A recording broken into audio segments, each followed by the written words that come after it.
Domination IPA. Sunday. Drink Sunday. The Total Domination IPA.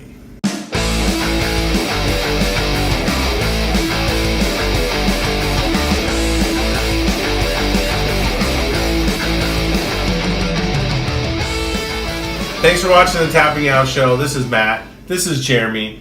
And we're doing Ninkasi Brewing Company Total Domination IPA.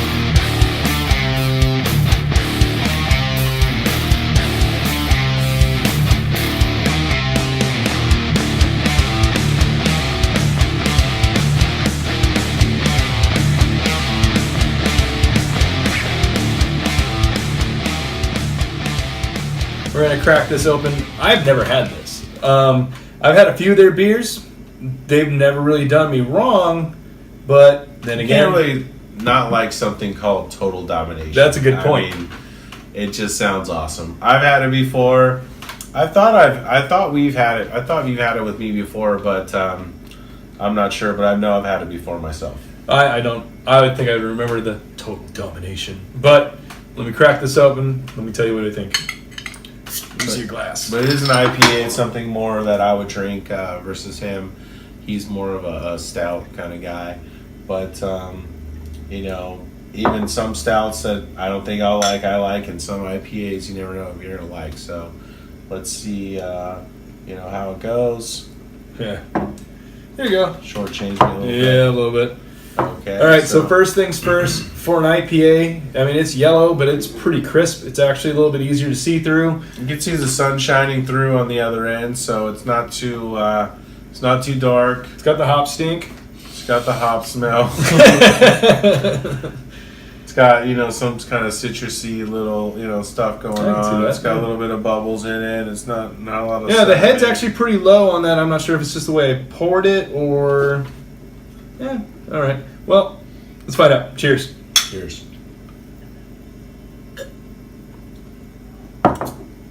It's hoppy.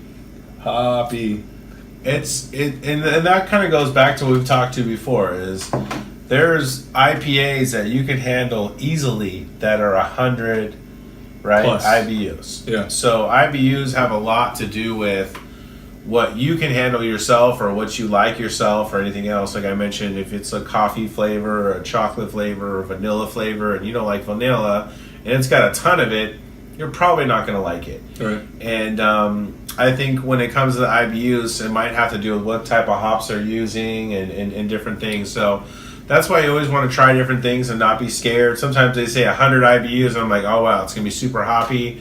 It's not that bad for me, So that kind of proves a factor of, you never really know, and don't be scared of the number because it really has to do with the flavor of it. Well, here's the thing. We give you guys the IBU information to kind of gauge what you're into, because if you know what that information is and say you we'll use something that's kind of close to it, and that's Idiot IPA. Idiot IPA is 72.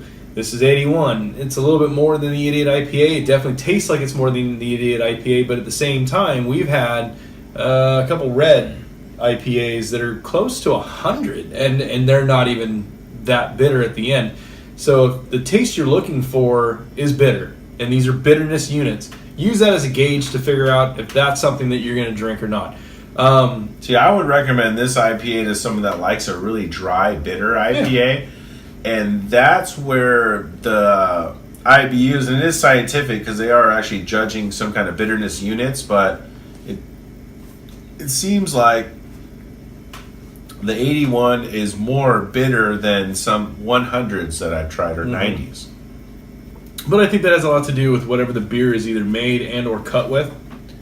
That can kind of change the way the bitterness of the beer shapes. Because, IPAs or even, double IPAs, a lot of them are pretty famous nowadays for being very citrusy. So look at it from the standpoint that depending on what the beer is, this is a traditional IPA. I mean, this is really...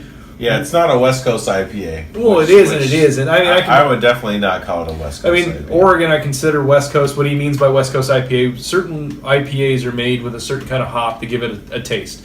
Most of the breweries here on the West Coast make what's called a West Coast IPA, and it's got this super dry, super bitter finish. Well, it's usually hoppy and it has some kind of citrusy notes to it, and Right. I don't get that from this. And I mean, it could have citrus in it. I just can't taste it. But this is more for the guy that wants something more bitter and dry, because everyone has those different tastes, And I mean, I can kind of smell. I mean, I'd have to. I don't have the refined palate that he does especially for IPA.